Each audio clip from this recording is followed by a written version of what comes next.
का वीडियो का टॉपिक है most common disease in the oral cavity. तो कौन सा डिजीज है जो कि ओरल कैविटी में सबसे ज़्यादा सबसे कॉमन दिखा जाता है एंड उसका कॉजेज, उसका कारण क्या है, उसके बारे में डिस्कस करेंगे। Mainly third year BDS course जो लोग कर रहे हैं उसके भाईवा में ये क्वेश्चन जो कि थोड़ा सा out of the box question है, क्योंकि oral cavity various types of disease होता है। सिस्ट होता है, ऑर्डिनरी केराटोसिस्ट होता है, डेंटिरियस सिस्ट होता है, रेडिकुलर सिस्ट होता है, ट्यूमर्स होता है, ameloblastoma, odontome, myxoma, bacterial lesion, viral lesion, fungal lesion, इन सब के अंडर में वो जो कॉमन डिजीज है वो नहीं आता है। तो क्या है वो कॉमन डिजीज, आज हम डिस्कस करेंगे। तो इस वीडियो से आपको बहुत अच्छा एक आइडिया हो जाएगा और क्या वो डिजीज है, उसका क्या क्या कॉजेज है उसका भी आइडिया हो जाएगा। एंड उस कॉजेज से आप आइडेंटिफाई कर लोगे तो समझ जाओगे तो कैसे इसको प्रिवेंट कर सकते हो आप।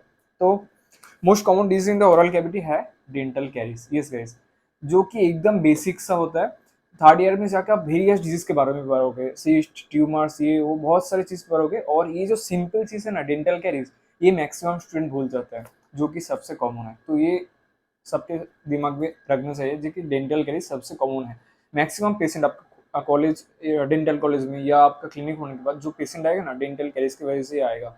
रेयर है लिकोप्लाइकिया का पेशेंट आएगा जो कि प्री कैंसरस लेशन है, ओएसएमएफ का पेशेंट आएगा, सिस्ट का patient, tumours, cancerous lesion, non epithelial neoplasm, epithelial neoplasm, ये सब अलग है। वायरल, बैक्टीरियल, फंगल लेशंस का आएगा, लेकिन सबसे ज्यादा पेशेंट आएगा पेन की वजह से आएगा, डेंटल कैरीज की वजह से जो हुआ है। तो डेंटल कैरीज है most common disease in the oral cavity. And उसका एटियोलॉजी क्या है, मतलब क्या क्या कारण से होता है, कॉजेज क्या है, इसके बारे में जानेंगे। मेन जो कारण है, जो जो फैक्टर्स है, एक है हमारा टूथ, टूथ के वजह से, second is saliva, fourth is diet, first is हमारा टूथ हो गया, देन सलाइवा हो गया, third diet, and fourth is कुछ सिस्टमिक फैक्टर्स ऐसा है। एंड इसके साथ टाइम ऐड होके, टाइम के साथ जाते जाते ये डेंटल केस होते हैं। तो हर एक के बारे पॉइंट के बारे में थोड़ा डिस्कस करेंगे। जैसे कि फर्स्ट पॉइंट हमारा टूथ, टूथ का जो कॉम्पोजिशन रहता है वहाँ पे जिंक, आयरन, ये सब बहुत ज्यादा से रहता है तो टूथ का स्ट्रक्चर अच्छा होता है। ठीक है, ये सब के विटामिन डेफिशिएंसी की वजह से या इनऑर्गेनिक पोर्शन, ऑर्गेनिक पोर्शन ज्यादा कम की वजह से टूथ का स्ट्रक्चरल जो कॉम्पोजिशन होता है, उसका ग्रेडिंग होता है, उसका कम हो जाने से डेंटल कैरीज हो सकता है। जिन टूथ का मॉर्फोलॉजिकल स्ट्रक्चर कैसा है, कैसा एनामेल, डेंटिना जो सेल का स्ट्रक्चर होता है कैसा है, उस हिसाब से भी ये सब फैक्टर्स डिपेंड करते हैं। देन पोजीशन, औरतों का जो ट्रीटमेंट के लिए पेशेंट आते हैं, किसी का टूथ थोड़ा हिला हुआ है, आगे पीछे है, गैपिंग है, ज़्यादा ओवर क्राउडेड है, तो ओवर क्राउडेड टीथ में क्या होगा, ज़्यादा फूड अगर खाने के बाद फूड डिब्रीज वहाँ पे अटक जाएगा, अच्छा ब्रशिंग करने के बाद भी रह जाएगा, तो वहाँ से एक्मुलेशन होकर बाकी ज़्यादा स्टेप होके वहाँ पे डेंटल कैरीज हो सकते हैं। ये होगा टूथ के अंडर में जो जो कारण होता है। दिन आता है सेकेंड पॉइंट, सलाइवा। सलाई के अंदर भी बहुत सारे फैक्टर्स है जिसके वजह से आपके डेंटल कैरीज हो सकते हैं। उसका सलाइवा का कॉम्पोजिशन, सेलेब्रा कॉम्पोजिशन मेन है कैल्शियम, पोटासियम। ठीक है, तो ये सब आयंस बहुत अच्छे से रहता है। ये सब आयन जितना कम जाएगा आपको उतना, मतलब ओवर सेचुरेट होकर रहता है सलाइवा में, जितना अंडर सेचुरेट हो जाएगा कम हो जाएगा, उस कारण से डेंटल कैरीज ज्यादा हो जाएगा। एंड पीएच, हमारा वर्ल्ड कैविटी में सलाइवा का पीएच एक न्यूट्रल पीएच में रहता है, ज्यादा एसिडिक भी नहीं, ज्यादा एल्कालाइन भी नहीं, 5.5 में रहता है। तो कुछ कुछ आप ज्यादा वेरियस टाइप्स ऑफ फूड खाओगे, various type of life style maintain करने की वजह से, तो आपका डिजीज क्या है नहीं होना है, सलाइवा का फ्लो कैसा है। ठीक है, तो आपका पीएच ज्यादा कम हो सकता है, उसकी वजह मेनली कम हो जाएगा तो पीएच कम जाएगा, एसिड प्रोड्यूसन होगा, उसकी वजह से डेंटल कैरीज हो सकते हैं, एनामेल लॉस होकर। देन क्वालिटी, सलाइवा का क्वालिटी क्या है, कैसा फ्लो कर रहे हैं, ज्यादा फ्लो कर रहे हैं कि कम फ्लो कर रहे हैं। ज्यादा फ्लो करने से आपका जो फूड पार्टिकल्स है अच्छे से क्लियर हो जाएगा। कम फ्लो जहाँ पे जेरोस्टोमिया, डायबिटीज पेशेंट में हो सकता है, मुंह सूखा सूखा हो जाना, ड्राई माउथ सिंड्रोम, तो फूड डेब्री अच्छे से क्लियर आउट नहीं होगा, उसकी वजह से डेंटल कैरीज हो सकता है, फूड डेब्री एक्यूमुलेट होकर।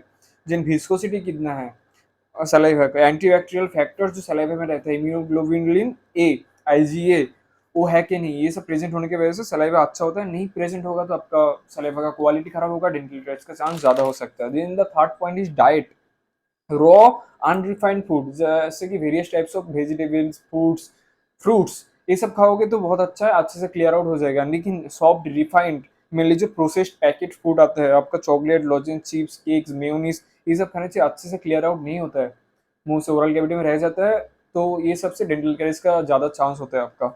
देन एक आता है विटामिन का, विटामिन ए एंड डी का डिफिशियंसी की वजह से डेंटल कैरीज का चांस ज्यादा हो जाता है। ए का, विटामिन ए का सोर्स क्या है, हमारा leafy, green, orange, yellow leafy जो वेजिटेबल्स होते हैं, जैसे कि कैरेट, पोटैटो, लेटूस, स्पाइनच। ठीक है, ब्रोकोली, ये सब विटामिन ए का सोर्स है, ये कम हो जाएगा तो आपके डेंटल कैरियर्स का चांस ज़्यादा हो सकता है। देन विटामिन बी का डिफिशियंसी भी हो सकता है। विटामिन डी का क्या क्या सोर्स है, मिल्क है, एग है, हमारा सैल्मन, फिश, टूना, मशरूम, ये सब।